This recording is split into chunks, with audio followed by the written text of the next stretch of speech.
The Real Frank Zappa book by Frank Zappa is read by Fake Zappa and sponsored by the Ocean Spray Beverage Corporation. Chapter 4. Are we having a good time yet? Page 78. What's in a name? By the time Freakout was edited and shaped into an album, Wilson had spent $25,000 or $30,000 of MGM's money, a ridiculous sum in those days, even for a double LP. In fact, I believe Freakout was the first rock double LP. We were then informed that they couldn't release the record. MGM executives had convinced themselves that no DJ would ever play a record on the air by a group called The Mothers, as if her name was going to be The Big Problem. They insisted that we change it. And so the stock line is, out of necessity, we became the Mothers of Invention. Freak Out by the Mothers of Invention finally hit the street. Listeners at the time were convinced that I was up to my eyebrows in chemical refreshment. No way. As a matter of fact, I had several arguments with the guys in the band who were into consciousness altering entertainment products.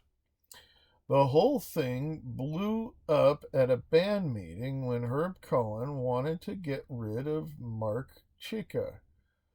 Cohen said we continued to give Mark a percentage, but he wanted to take over since basically Mark didn't know squat about the management business. Well, as long as we're cleaning house here, some of the guys thought, let's get rid of that Zappa asshole too. Yes, folks. Some members of the band wanted me to go away and leave them alone because, don't laugh, I wasn't using drugs. The classic line of the meeting was delivered by Ray Collins.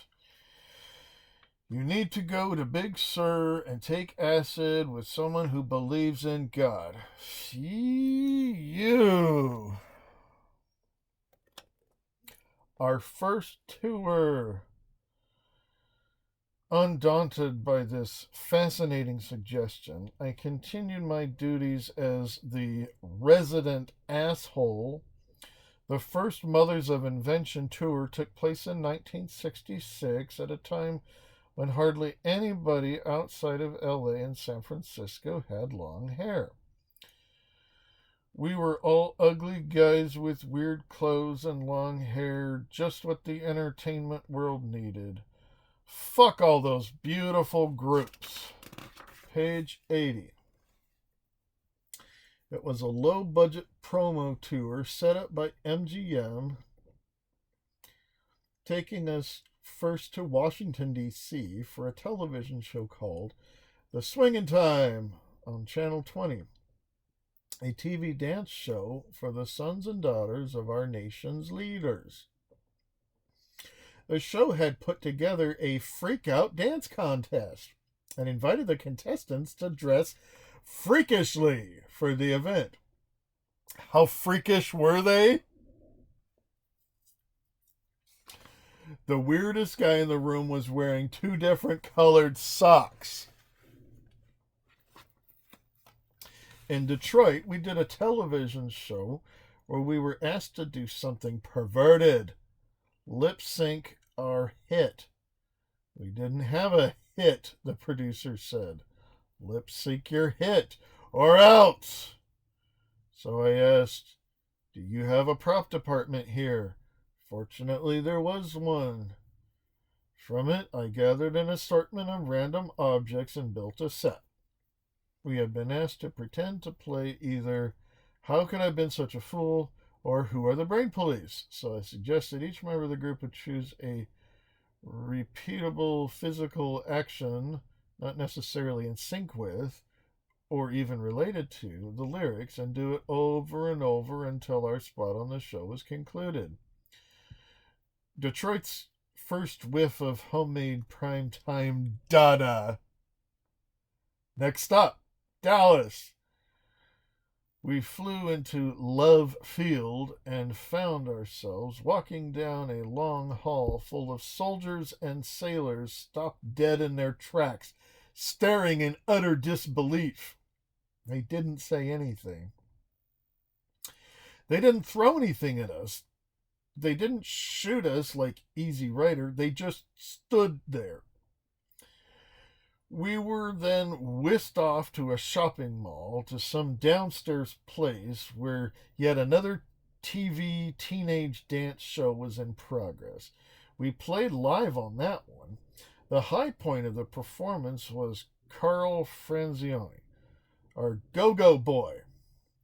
He was wearing ballet tights, fudging violently. Carl had testicles which are bigger than a bread box. Much bigger than a bread box. The looks on their faces of the Baptist teen experiencing their grandeur is a treasured memory. My fabulous wife. At the end of the grueling 3-city tour, I was introduced to a fascinating little vixen employed as a secretary at the Whiskey A Go-Go.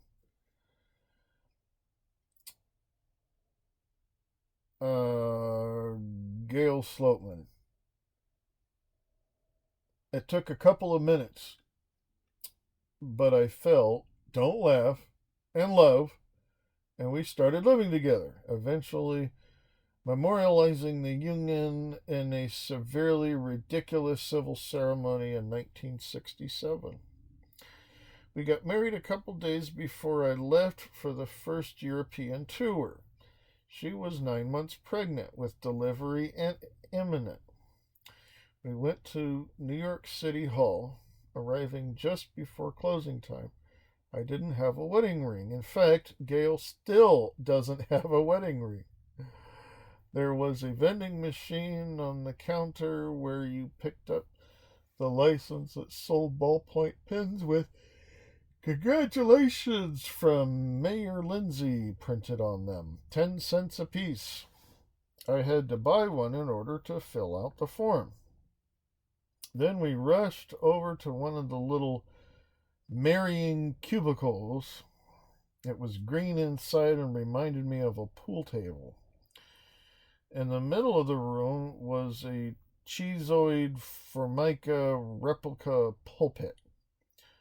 On it was a time clock, the kind you would punch in when you went to work. The man in charge punched our card, recited the formula, and asked for the ring. I told him I had a ballpoint pen and printed it on Gail's bulging maternity dress. Yes, folks, I do have a little bit of something in common with my brothers in Christ, Pat Robertson, except I never lied about it. Brown shoes don't make it. In its initial release, MGM reported to us that the sales of Freak Out amounted to a paltry 30,000 units, not exactly a hit. Our royalty was 60 or 70 cents per double LP, so it wasn't so bitchin' either. On paper, at least we had a flop.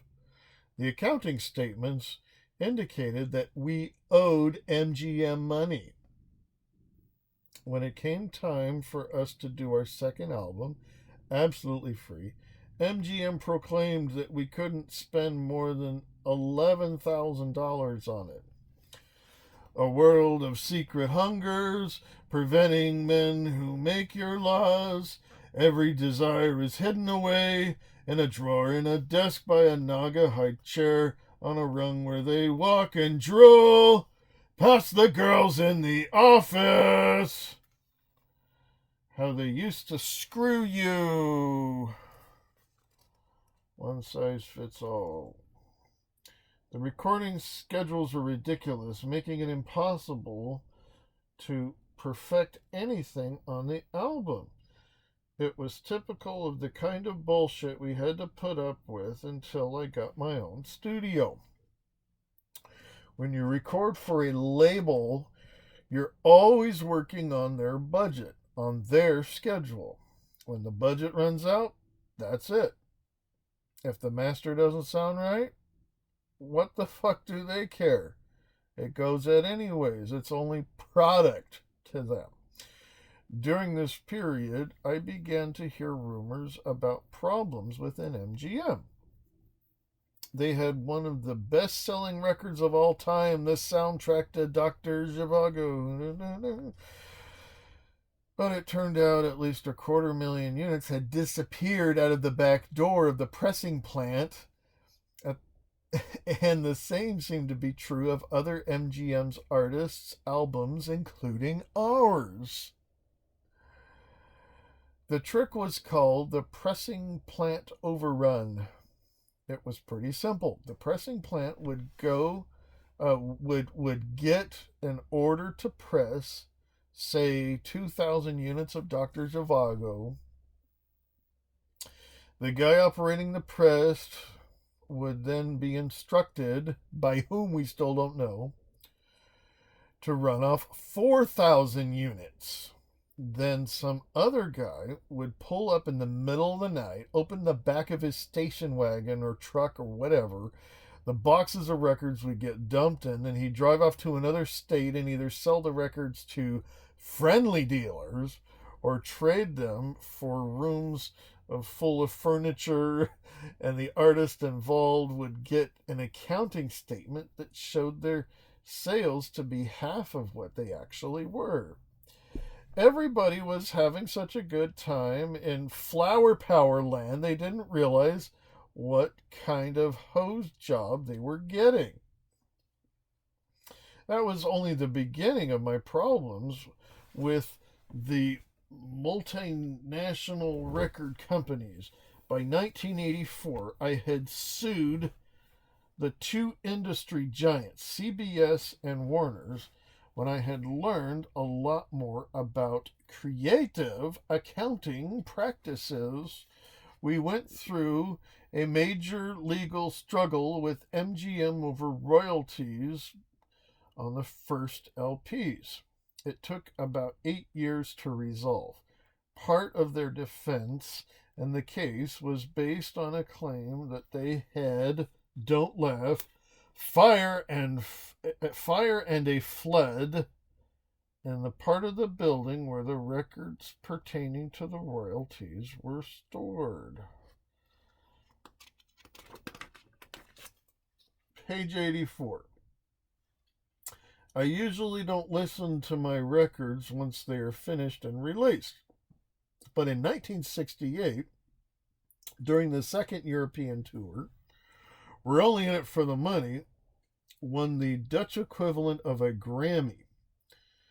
There was an award ceremony during which I was handed a little statue with an album playing in the background.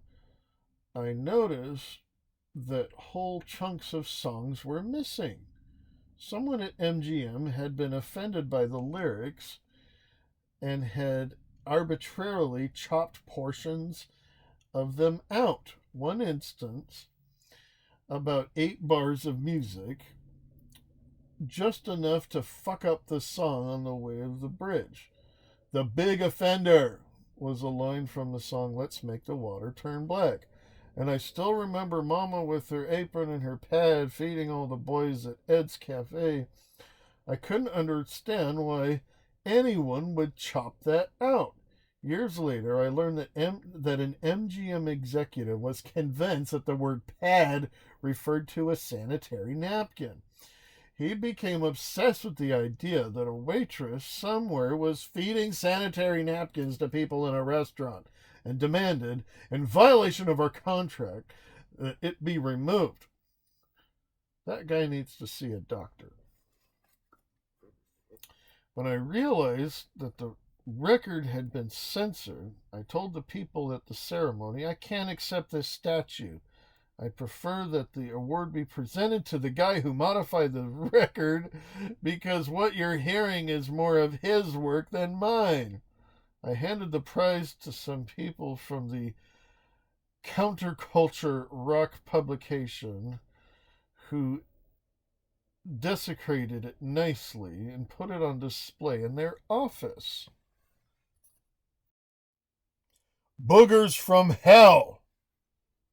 Let's Make the Water Turn Black was a true story about two brothers, Ronnie and Kenny Williams, a couple of musicians I knew in 1962, during the early Paul Buff Powell Records era.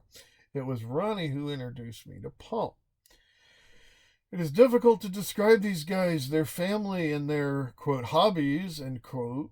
So much of it will sound like fiction. However, let me assure you that this has all been documented on tape in their own words. The family was from Arkansas. The dad, Dink, was a furniture salesman in San Bernardino. But way back when, he used to play bones or spoons in a minstrel show. To relieve the golden days of yesteryear, he would, from time to time, force his children to accompany him, Ronnie on guitar, Kenny on trombone, in a living room replay of a minstrel routine called Lazy Bones. The kids often found this to be an inconvenience as they were fascinated by and constantly perfecting new techniques for the manly art of fart burning. Kenny explained to me that it was scientific, that it demonstrated, this is a real quote, compassion, ignition, combustion, and exhaust. Compression, ignition, combustion, and exhaust. I can't remember the mom's name, but she was a pleasant, hardworking lady who helped pay the rent by waitressing at a place called Ed's Cafe in Ontario. Ronnie attended high school in Chula Vista, a San Diego suburb, dropping out in his sophomore year. While in school, he made pocket change by selling homemade raisin wine to kids in his class. It was his evil confection made out of raisins, yeast, sugar, and water, then sun fermented for at least a couple of days in mason jars on the roof of the old homestead. If you care to try this yourself, remember Ronnie once explained, you wait for the raisins to swell up to about the size of deer turds. Page 86. This eventually led to trouble when, in an attempt to raise the product's octane level, he built a still in the backyard and it exploded. Ever the professional, he maintained a thick book of recipes for new and exciting beverages. He called it the matcha. When he finally trusted me enough to display this masterpiece, I asked him, why do you call it the matcha? He swallowed some sinus phlegm and said, 'cause it reminds me of the mafia, Hulk Hulk. After the explosion, the family moved to Ontario, California. Kenny got arrested for something, I don't know what, and went to reform school. In taped interviews, he refers to this experience by saying, while I was away at boarding school, so while Kenny was away at, quote, boarding school, end quote, Ronnie and his pal Dwight Bement, eventually the tenor sax player for Gary Puckett in the Union Gap, had the house pretty much to themselves. Both parents were working, so the guys were in dropout haven, spending their days playing poker in Ronnie's bedroom. During the games, we can't be sure how this part got started. They began a competition of booger smearage on the window by the bed. This window eventually became opaque. One day, the mom stuck her head into the room and got hysterical, demanding immediate removal of the frosting. According to Ronnie, we had to use Ajax and a putty knife to get the damn things off. Eventually, Kenny came back from boarding school. For some reason, he didn't want to stay in the house, so he took up residence in the garage with Motorhead. This was before Motorhead moved in with me. It was winter when they lived there, and since there was no toilet in the garage, and not wishing to brave the elements, the lads just relieved themselves nightly into one of the mom's mason jars lined up along the garage wall, awaiting the installation of next season's home canned fruits.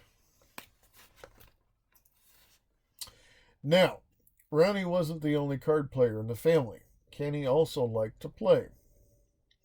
And on a few of those cold winter nights, Kenny and Motorhead hosted a few games for the other fun guys in the neighborhood. Eventually, the beer took effect, and everybody started reaching for the jars. The jars weren't dumped, they were saved as trophies. Many games later, the boys ran out of jars. The solution to this problem came in the form of a large earthenware crock, like the one Ronnie used to watch the raisins puff up in. In a festive ceremony, all trophy jars were poured into the crock just to find out how much piss there was around there. Wow, look at that. We're really pissing a lot. Jesus H. Christ. What a lot of piss we got there. Ha ha ha. Eventually, Kenny moved back into the house and Motorhead moved in with me. One day, a few months later, Motorhead visited Kenny and, just for old time's sake, took a peek at the crock in the garage. Lifting the board which covered it, they beheld several denizens swimming in the piss, unknown things that looked sort of like tadpoles. Kenny fished one out and plopped it on the shop bench.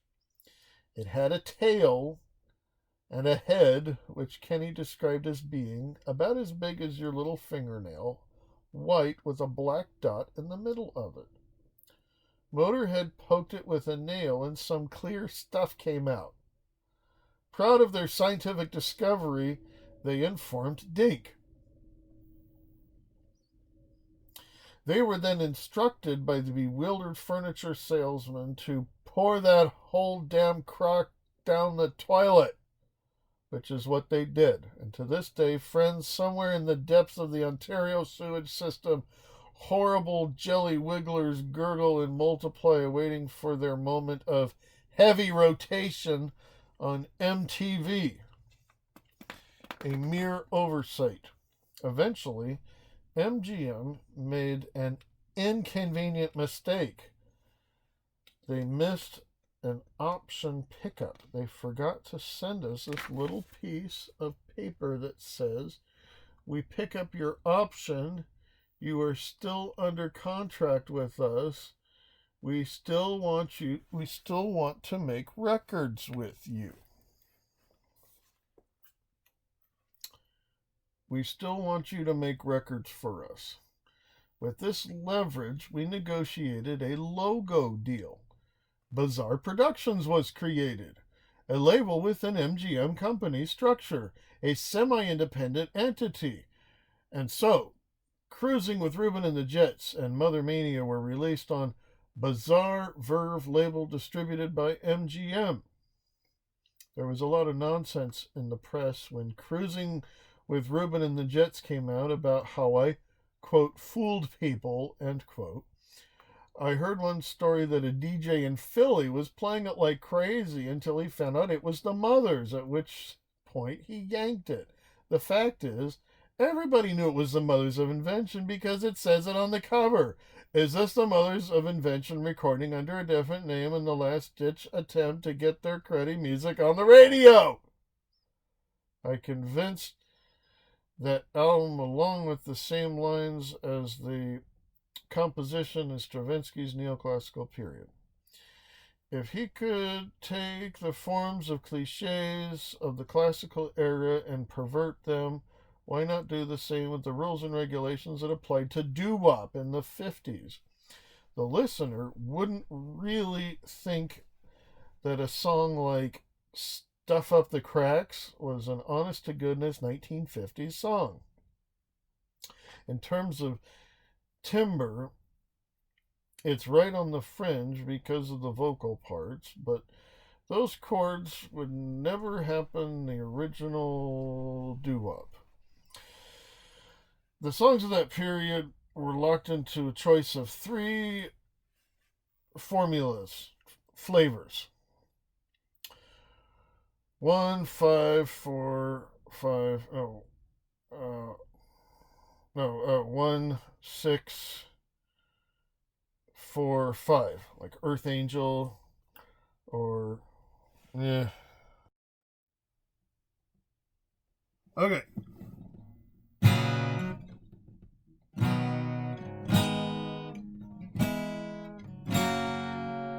One, 6, 4, 5, or 1, 2, 1, 2, 1, 2, like Night Owl, or 1, 4, 5, or in this case Louie Louie, 1, 4, 5, 4, or to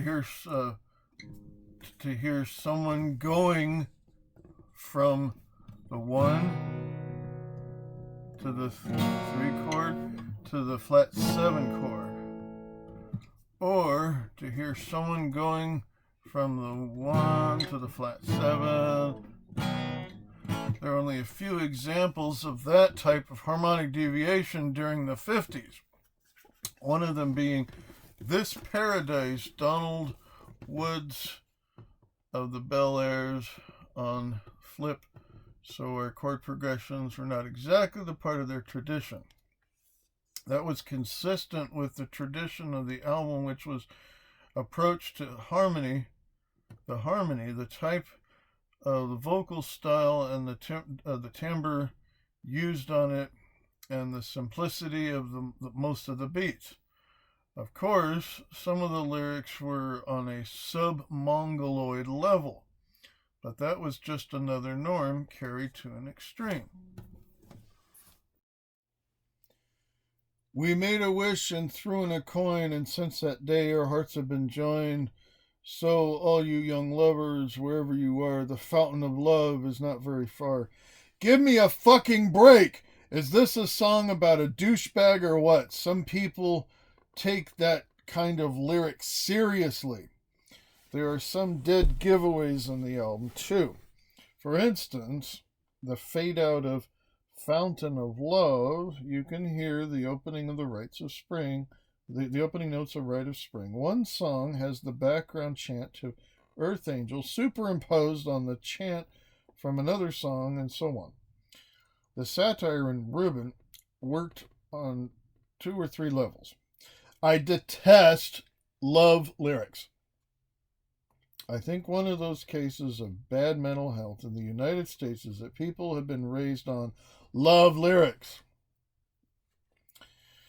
You're a young kid and you hear all those love lyrics, right? Your parents aren't telling you the truth about love, and you can't really learn about it in school. You're getting to the bulk of your behavior norms mapped out for you in the lyrics to some dumb fucking love song. It's a subconscious training that creates a desire for an imaginary situation which will never exist for you. People who buy into that mythology go through life feeling like they got cheated out of something. Page 90. What I think is very cynical about some rock and roll songs, especially today, is the way they say, let's make love. What the fuck kind of wussy says shit like that in the real world? You ought to be able to say, let's go fuck. Or at least let's go fill in the blank. But you gotta say, let's make love in order to get on the radio. This creates a semantic corruption by the changing of the context in which the word love is used in the song. When they get into drooling about love as a romantic concept, especially the lyrics of sensitive singer-songwriter types, that's another shove in the direction of bad mental health. Fortunately, lyrics over the last 5 or 6 years have gotten to be less and less important, with art rock groups and new wavers specializing in non-judgmental or purposefully inconsequential lyrics. People have stopped listening to the lyrics. They are now only high-pitched mouth noises.